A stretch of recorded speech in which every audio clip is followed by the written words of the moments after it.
The Australian Reptile Park has captured its largest funnel web spider with fangs capable of puncturing a fingernail.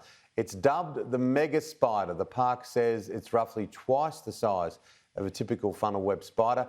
It follows a surge in the number of creepy-crawlies thriving in wet and humid conditions across New South Wales.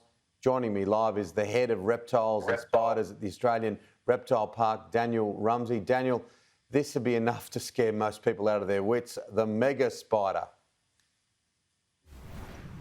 I brought her with me. So it's hard to see, but she's about bigger than my thumb. So she is a big funnel web, typically half the size generally for the ones we receive here at the park.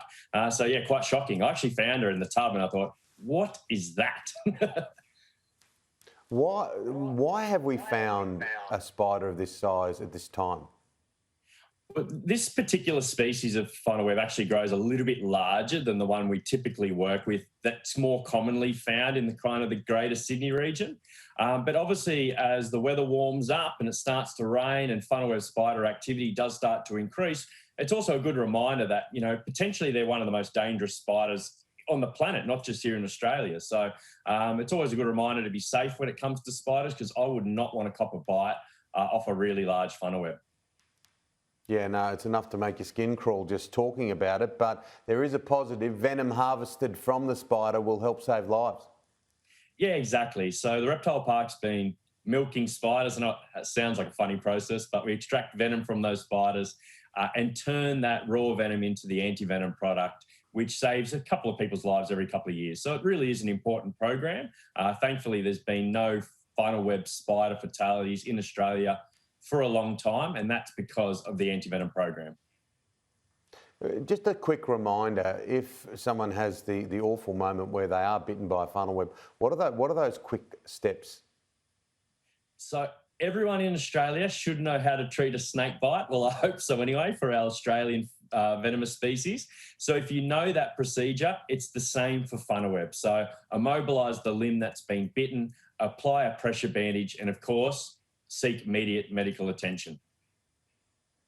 And look, this weather, it's all over the shop at the moment, a lot of rain about. Does that mean there's more funnel webs in many parts of Australia?